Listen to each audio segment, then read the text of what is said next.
I'm Jessica Booth. I'm the program manager here at the Department of Education. And you have signed up for Social Media 101, which is basically where I started. I had a Facebook account so I could talk to my parents. And when I got the position at the Department of Education, I decided that in order to get the word out, I was going to have to change my attitude towards social media and use it as a tool to be able to move arts education in Georgia forward. Behavior for digital meeting norms. Casey Hall, one of our program specialists, made this.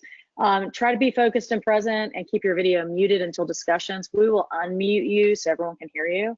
Hopefully you'll be willing to share and participate. I will embarrass myself a lot during this, talking about how I messed up all of the social media things I tried to do pretty much every step of the way.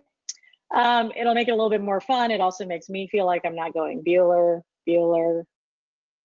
anyone for hours on end.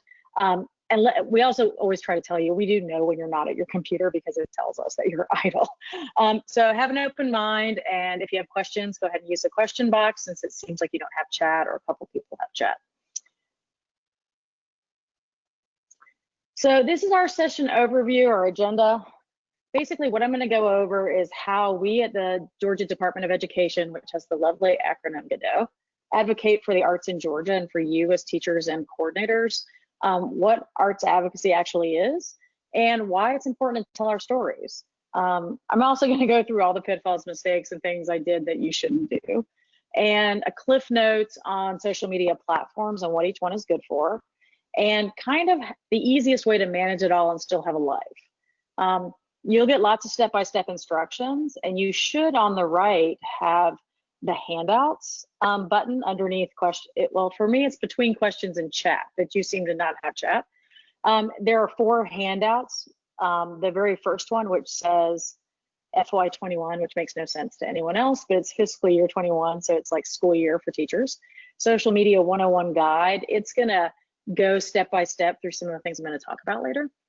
And then you'll have 3 articles that, even though they're a little bit older now, are really great ways are great articles that describe ways to use social media if you're an administrator or an arts leader. And that includes teacher leader. So you can download those while we're going through. I'm going to move my little bubble face over. Hopefully this helps. So these are some of the ways that we are advocating for arts education at the Department of Education for you. We have 3 full-time staff members now. We each have expertise in a different arts area. So right now we have someone who has expertise in music, another person who is a professional certified theater actor and director and producer probably. And I have a background in visual and media arts. We created the STEAM certification for schools. We now have 4 full-time staff members at the Department of Education that all they do is the STEM and STEAM certification. Also, we give out the Fine Arts Diploma Seal. We've had more than 5,000 students across the state receive that now as graduating seniors. We've created Georgia Standards of Excellence for more than 460 art courses. And we maintain a website for the arts at GaDOE.org. It's the easiest way to get to it is just to Google Fine Arts at Georgia Department of Education. It'll come up right away. Almost everything I talk about, in fact, I know everything I talk about, is linked to that website. And it also has a lot of other information. It's probably where you went to sign up for this class. Also, one of the ways we're advocating for you is we now have a arts class called Dramatic Writing 1. It is a theater course. It counts as dual credit. It counts as a 4th English language arts, and it counts as a theater class. We've made more than 3,000 instructional resources for fine arts teachers. Those include everything from scope and sequences to lesson plans to instructional videos. We hire Georgia educators who are masters in their craft all across the state to write these for us and with us. We also are providing START grants to rural school districts so that they can increase arts access, because outside of our metro areas, we had a lot of students who didn't have any access to arts at all until high school. We've given out over $500,000 now in these rural grants. We're creating statewide professional development courses for you. This is a way for us to work in the field, even though we're doing it virtually now, and to help keep teachers up to date on what's current in arts education. We also have a District Arts Administrators Council, and a few people on this call are part of that. And that is school districts that have a fine arts coordinator at the district level, or someone who is over the arts and other things, attend quarterly meetings with the Department of Education to learn about what is going on in arts education in Georgia. One of the biggest things that we have done that has been a huge point of arts advocacy for this across the state has been that arts education now counts as 6.67 points on the CCRPI. CCRPI, for those of you who are going, I don't understand your acronym, if you're from a different state, is how Georgia grades schools. So in some states, it's an A or a B or C. We actually have it on a 100-point scale. In the past, STEM and STEAM certification and positive behavior intervention systems, or PBIS, counted as a half a point on the CCRPI score of a school. So the fact that it's almost 7 points is a huge win for us as arts educators. And it's really gotten the word out to districts that the arts are important for lots of reasons, not just that they're on this report card. We're also creating a lot of asynchronous classes for you because of the situation that we're in with virtual learning, but also because we know teachers just can't come. They can't have their kids, their grandparents or a sitter, maybe have to go halfway across the state for a training with us. So we're doing self-paced professional learning. You can access it through the PLO, which is the acronym for Professional Learning Opportunities, through your school system's SLDS. We currently have courses in elementary art, elementary music, and dramatic writing for theater. That's that class I said that's dual credit. We also have instructional resources that are new for social emotional learning and elementary school music, and some digital teaching lesson plan examples. We know in the spring, a lot of teachers were unprepared to be able to teach their arts classes online. So we've created sample lesson plans that have plugged and unplugged versions of those projects and performances. So if you haven't seen those, please check them out. They're on our Fine Arts webpage.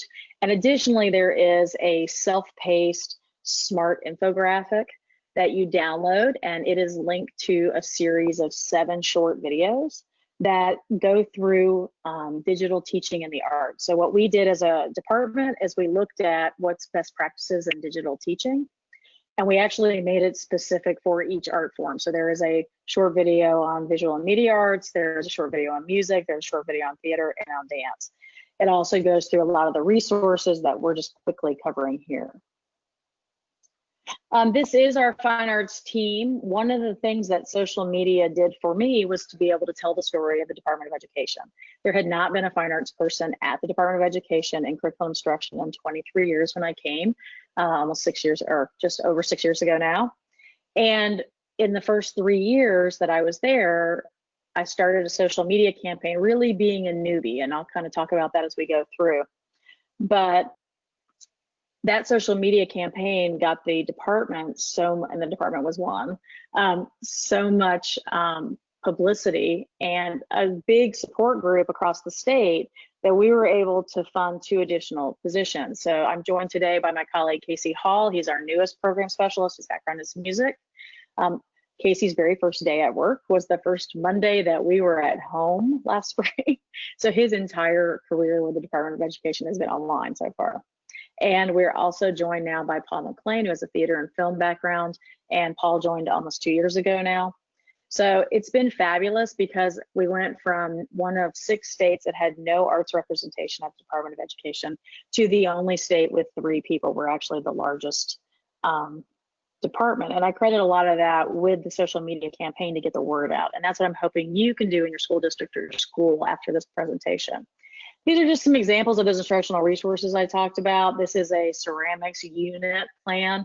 Each of the unit plans also has lesson plans, assessments, there's instructional videos, basically you name it. So if you were a high school art teacher and your school said, hey, we'd like to have jewelry, and you're like, I have no idea how to do that, you can download your whole year, basically. And we have those instructional resources available for high school dance, high school media arts, K-8 general music, band, orchestra, chorus, missing one, music technology, through K-12. We also have 6 through 12 theater and film, and we have K-8 visual arts, and then about 10 visual arts high school classes, everything from drawing, photography, painting, ceramics, jewelry, art history, it kind of goes on and on.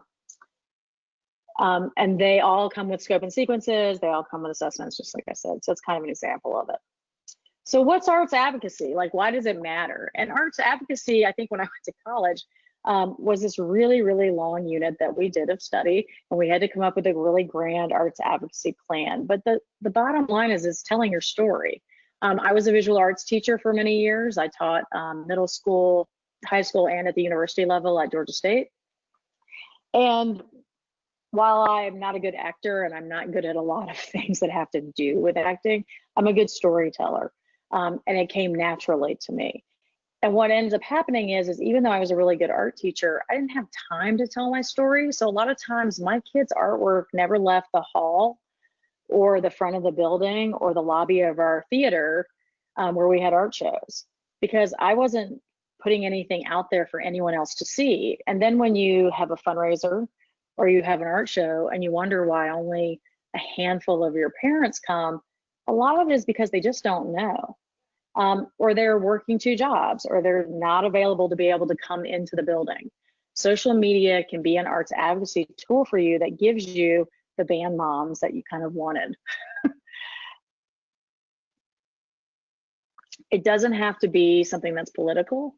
It really is telling your story and saying why arts education matters to the students in your school or your school district.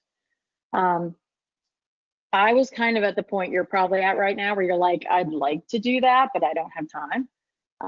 I was busy. It wasn't in my realm of interest. I didn't want to spend a ton of time learning how to do it. But what ended up happening was I had been at the Department of Education probably 6 months. Our professional communications department, who have actual degrees in social media and know what they're doing, had spent 3 months with radio interviews on NPR and on some of the local radio stations. I had done a television interview. We had done numerous newspaper and even Atlanta magazine interviews. And still, no matter where I went, people were like, there's someone at the DOE. And it kind of occurred to me that I need to get out and tell my story, or I'm never going to be able to keep this program and build it outside of the support of Superintendent Woods. Some of the things that using social media can do for you is increasing your presence in the local community. For me, it gave me a voice across the state.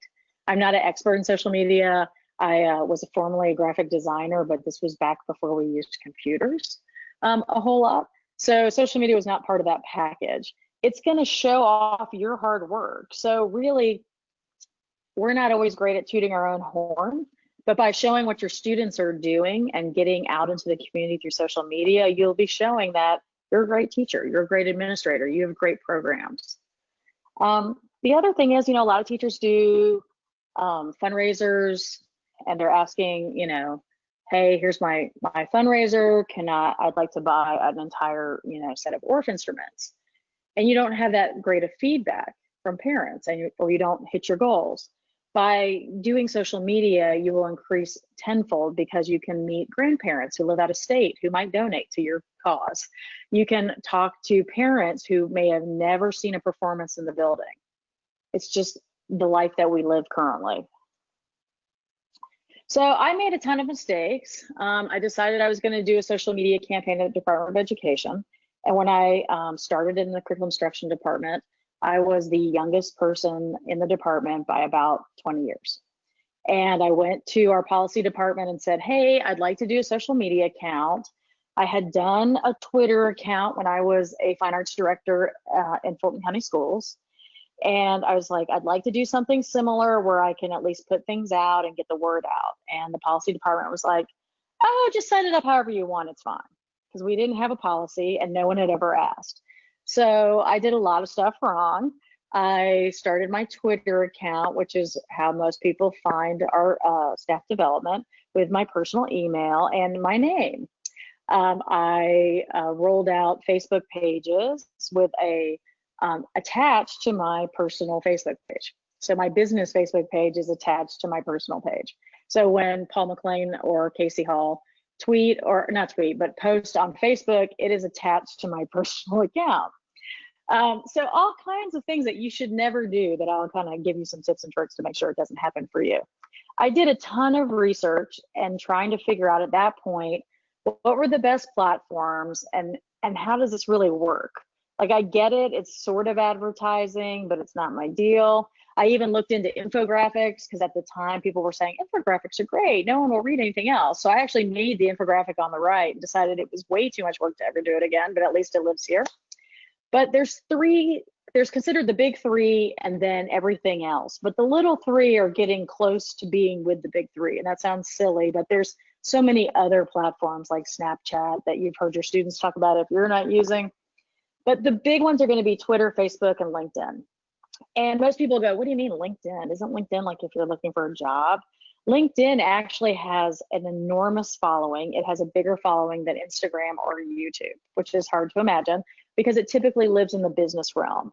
And what I found is by using LinkedIn, I made a lot of connections with, I live in Atlanta, Atlanta community arts organizations who wanted to help me at the Department of Education that I would have never rubbed elbows with. My current boss only ever looks at LinkedIn. So he only comments on what we're doing as a department through my LinkedIn account. And again, it's my personal LinkedIn account and it should be yours too, because LinkedIn is kind of like a digital resume. It goes with you regardless of where you go. And it's a way for you to be seen as a thought leader. Facebook is a great way to reach everybody over 40. Parents and grandparents use Facebook the way I use it with my parents as a way to share pictures and videos of their students or their kids growing up. For you, it's kind of going to be the same way. It's going to be a way for you to reach out to a larger community than you would have if it was just the parents who come on Teacher Parent Night. Twitter is a microblog, which sounds fancy, but basically it just means you can only have so many characters. People tweet fast and furious. Our current president tweets a lot, which is how a lot of people learned about Twitter who weren't using it before. There's short bursts, and Twitter's very fast and on point. The little three are Pinterest. Pinterest is a digital bulletin board. It's great for as a teacher to be able to put out visual imagery. You can do a Pinterest board of an entire art show, for example, and then tweet it out so that parents can link to it. Instagram are going to be your 20 to 30 something teachers and parents. Pictures are key for Instagram, and you can also, they have a live feature where you can go live and talk to parents. And then YouTube, we were starting to use at the Department of Education as well as a video content platform. So I have a quick poll. So if you look in your right-hand section in the Go to Webinar Control Panel, I'm going to launch a poll. So it's in progress. If you can go ahead and let me know, which social media accounts do you use to promote the arts, whether that's at home or at work?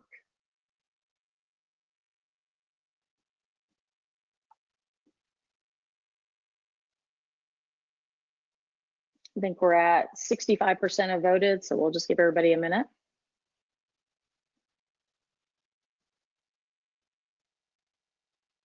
Jess, there is a question too, if you want me to ask it. Okay, sure. Looks like Tara said, curious about what you think about using TikTok. It seems like it would be great for music and theater, been good for art demonstrations. I think in the classroom it's probably fine, but for arts advocacy, I don't think it works as well, and it's probably not going to be your market. So arts advocacy, you're usually not, your lens is not students. It's usually going to be that larger arts community. And most of the larger arts community is not using TikTok right now, if that makes any sense. But I mean, if you give it a try, let me know and I'll add it to the presentation for next time. We have 86% voted, and I'm going to go ahead and close the poll because the people who haven't looked at it probably can't figure out how to do it yet. They're like, wait. Okay, so I'm gonna close the poll. So hopefully you'll get the results, or I lied and it's not doing it. I'll have to tell you. So it looks like 75% of the folks on the call are using Facebook. 25% are using Twitter. 0 are using LinkedIn. And I have to say LinkedIn's where we got all of our funding. 67% are using Instagram and 25% are using YouTube for arts advocacy. So other than LinkedIn, it looks like Twitter is pretty low and YouTube is pretty low. Facebook and Instagram are going to be the biggies for this group. So hopefully I can kind of tell you why the other ones are important. And part of this presentation is I'm going to show you how to manage all this without losing your mind. So basically, I have a series of tutorials, and if you download the handout, the very first one, this is Social Media 101, it's going to go through these tutorials, so don't freak out and feel like you have to write everything down. If you did every tutorial, you watched every second of it, you've never had a Facebook account, you've never touched anything, setting up Twitter, Facebook, and LinkedIn for your job or your school system or your school, it would take you about 1.5 hours of your time. And that is with like, I don't know anything, I don't have a username. For most folks on the call, or pretty much everyone, it's going to take you about 20 minutes to set all three up and set up the program that manages all three. We do a lot of social media here, and part of that is because we use a management system where we tweet, post on Facebook, and post on LinkedIn at the same time, all at once. We also set them all up in advance so that it's not something you're constantly trying to keep up with. Sure, if you're at a student performance, you have great photos, you can send some on the spot through this management system. But it's better to have 1 or 2 things a week that you pre-set up and you don't worry about it again. So if you're familiar with any of these, it will be much faster.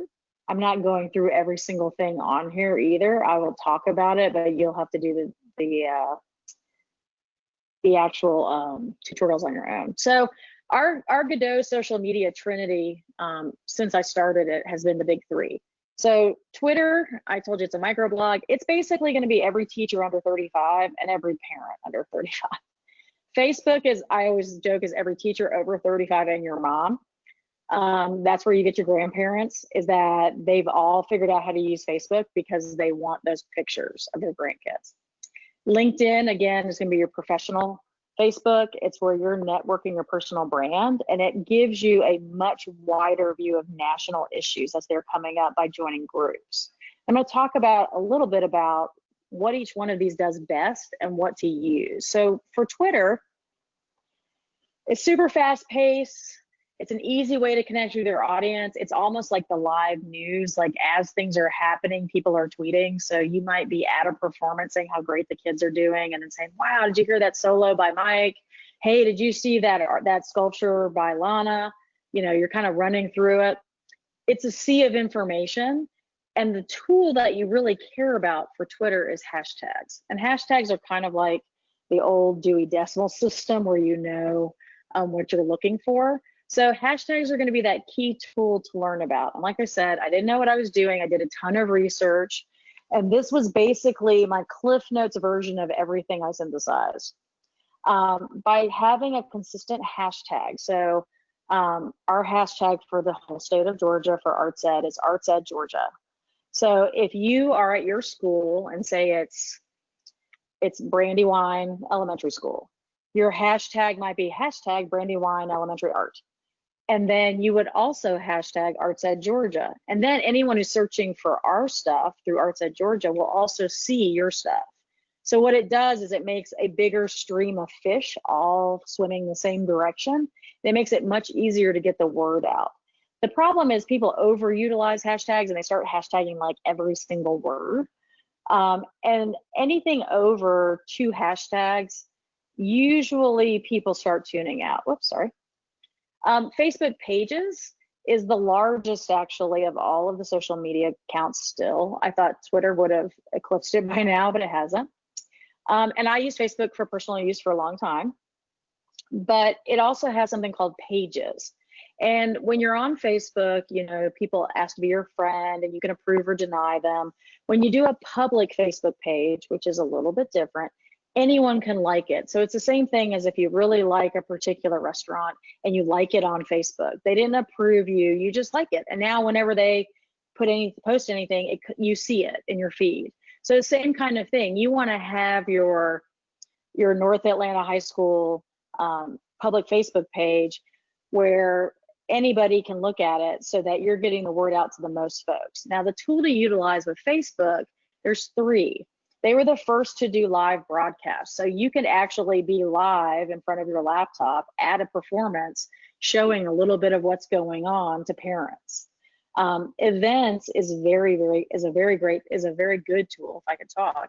And we use it quite a bit at the DOE. With events, you can add in something that's going on and people can sign up for it. So you registered through GoToWebinar because it's a platform that we use at the DOE that helps us make these recordings. But if you were at a school and you wanted to have an event and you wanted to gauge how many parents were interested, you could send that out and have parents sign up, and it's a way for you to keep a log of everything and have a free registration system, basically. Facebook also is the only one that has advertising that normal people can afford. So say it is your huge end of the year band concert. You could take band booster money, and for as little as $10, it will advertise your end of the year performance. And instead of the normal 5,000 people who follow your Facebook public page, it will hit it by 10 or it will hit it by 5. So you might have 20,000 people who get the event sign up, like they get it in their feed. Does that sort of make sense? So it takes it from outside of your normal people, and Facebook's algorithms are smart enough that say Paul McLean, who works with me, who has a theater and film background, say Paul is registered, he is following me at GaDOE Fine Arts, but his mom and dad aren't, but they might be interested in something we're doing. So by doing Facebook advertising and using booster funds, for $10 to boost it, it will link people who know the people who are already following you to get a much greater group of supporters and arts advocates. So these are just some little hacks. Now, LinkedIn's really different from the rest of social media outlets. It's designed for business professionals. It is where people go to get jobs if you are not in education. You're trying to showcase your job experience. It's a little bit of a digital resume. But what LinkedIn has that no one else has are the groups. And by joining LinkedIn groups, like I'm part of the National Association for Music Education LinkedIn group. I'm part of the National Art Education Association LinkedIn group. I'm part of Arts Educators for Social Justice LinkedIn group. All of those groups are feeding me things that I am then passing on in the story to the Georgia art educators. So I'm learning about what's going on nationwide through those groups. The articles that I'm posting and the things that we're talking about start to make you be the thought leader. So the things that you're reposting, like say you're really interested in social justice through the arts, you might be posting articles about that. All of a sudden you're a thought leader in that and people are paying attention to you for that. The flip side of that is teachers don't stay at the same school their whole career anymore. And this is a fantastic way to show off your professional resume and to keep adding to the conversation. Because if you're applying for a position, a principal is instantly going to, or a superintendent is going to look up everything they can find on you. LinkedIn is 100% public. You can't block people. So every time you post an article on LinkedIn or you say something on LinkedIn, it is keeping a running record of it that a future employer can look at. It follows you rather than the department. So this is the only one of the social media platforms that I would say use your personal email to open it. Everything else should be your work email. And then, so how are we going to start all this? We have a little under 30 minutes. I'm going to run through a bunch of stuff really fast and leave you with great tutorials. But I do nothing. So you need a high quality JPEG picture of yourself for these accounts. So it doesn't matter how, who took it. It doesn't have to be professional. It can be your school photo, but you need to have that to kind of get started with. Number two is you're going to have to check with the communications department at your school district, your Department of Education at the state level, and your principal if you're a teacher. They almost all have social media policies. And the main reason why is because we're considered government entities, because we're paid with federal funding. Your social media accounts that are school-based, not personal, are considered public domain. So there is precedence. We have a YouTube channel that we're starting up right now that's going to have recordings of these webinars. And we have comments on, but say someone comments really poorly and says this is awful and blah, blah, blah.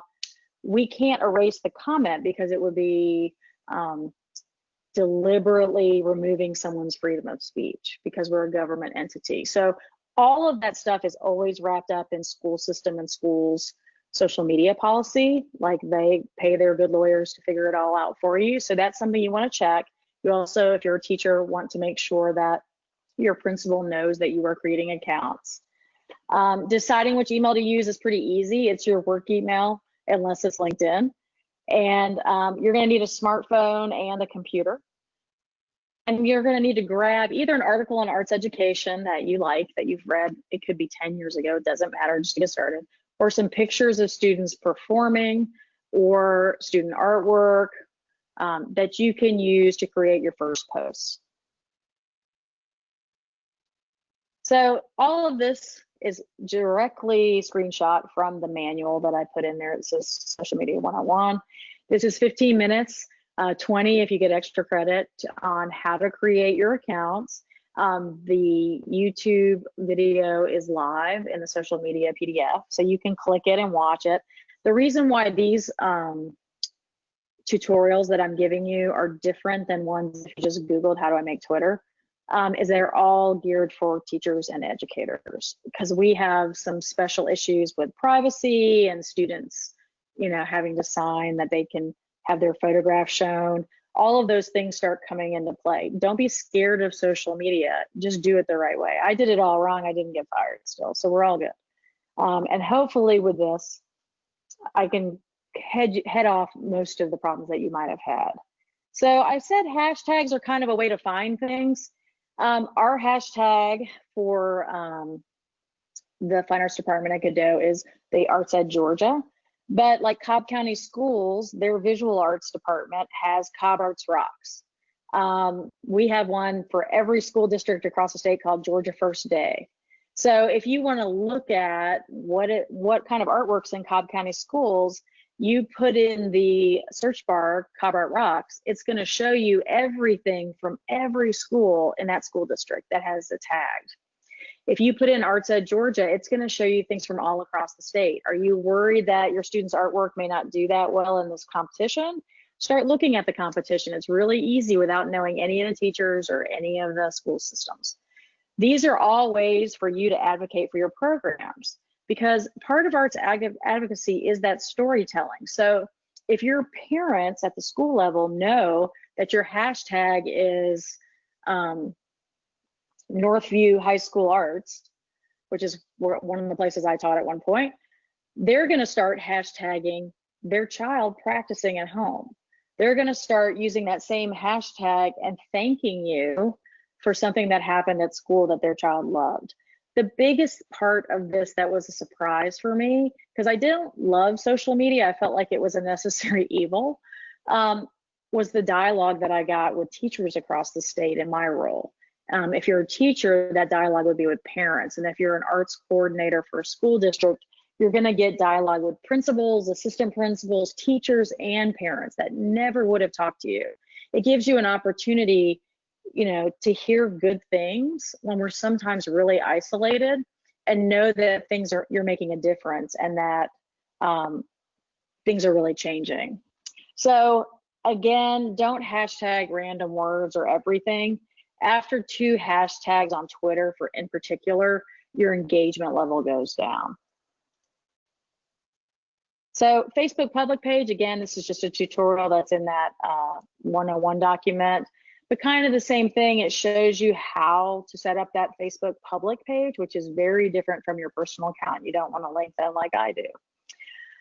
And then again, this is the same thing. It's a tutorial and it's a YouTube video that talks about why LinkedIn is important for educators. And then at this point, half of you are going, oh my word, I don't even know what to do or where to start. And I thought you said this was going to be easy.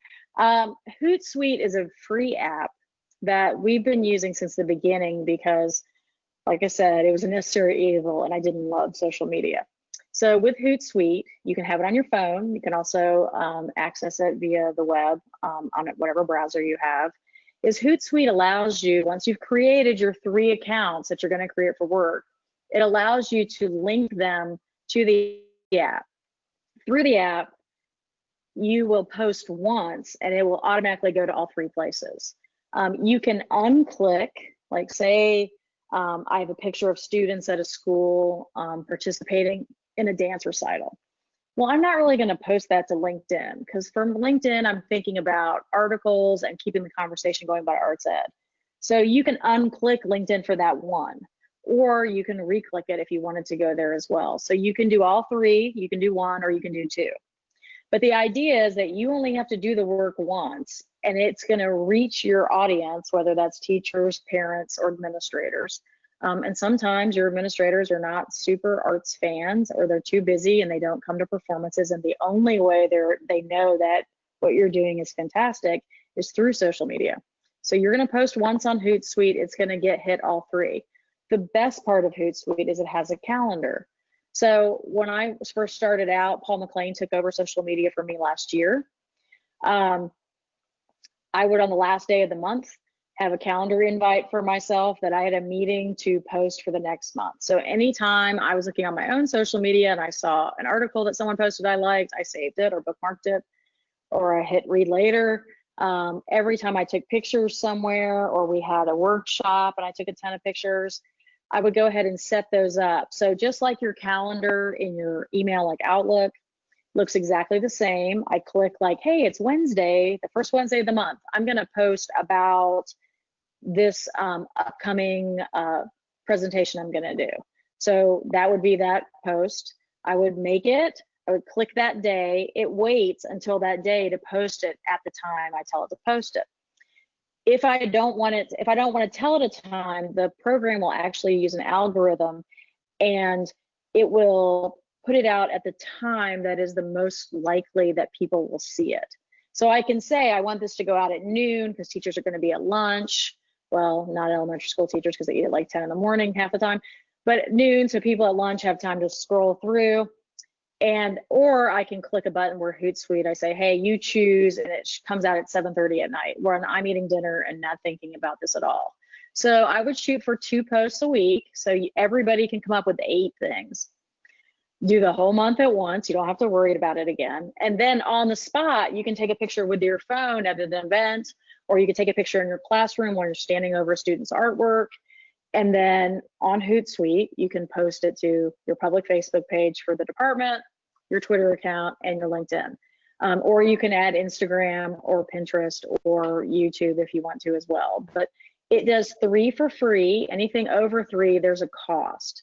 So, you know, that's the one big thing, is you want to choose which of the 3 you want to use. We went for the ones that had the most people and the biggest reach to get the word out. So it's a little bit easier. In that tutorial, it also goes through how to do this. And I know there's going to be a ton of questions, so I want to do a quick summary. So social media is going to allow you to be part of our story. Kind of rebuilding Georgia arts education after so many years of it being ignored is not over, even though this is the beginning of year 6 for me. There's so much more to do, and we're aware of that, and we're working really hard to help and support teachers. This is one of those ways. It's going to create an arts community for you and for your programs that you would not have reached. You would not have talked to all these grandparents and cousins and uncles. You may not have a local business contact you and say, hey, we'd like to sponsor you and provide you with supplies or provide you with instruments because I saw your posts on LinkedIn and I've been following you, and my neighbor's kid goes to your school. Or you're a district arts supervisor and the local university goes, hey, I didn't realize that Clark County needed this K-12. We can probably help you and provide you with assistance. In this time when so many people are teaching digitally, it's really isolating too. So the idea of having community and have someone go, hey, this is really awesome, even if it's a mom that you never meet in real life, is really powerful.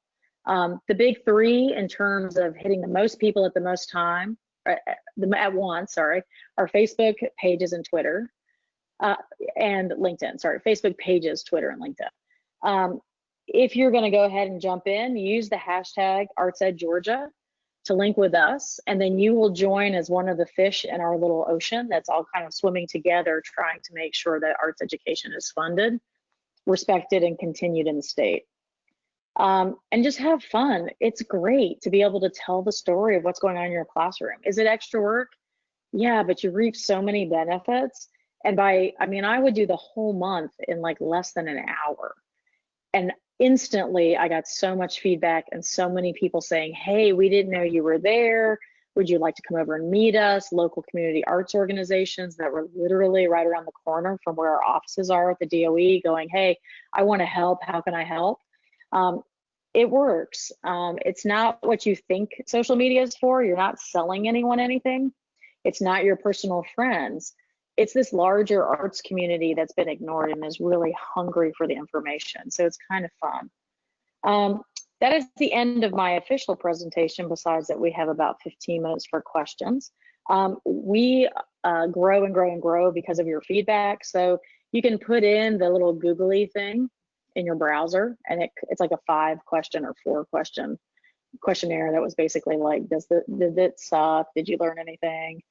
Who's the person? So my name is up there in my title, so, and the name of the actual presentation. So it'll ask you for those things. If you're fancy and do QR codes, there is one, and it's the exact same thing. So by you hashtagging Arts at Georgia and being able to see what's going on in your classrooms, in your performances on stage, and behind the scenes. Social media seems kind of like it's unrelated to arts advocacy or arts education, but it really is the easiest way for us to get the message out and to have the most impact. So I thank you for your afternoon.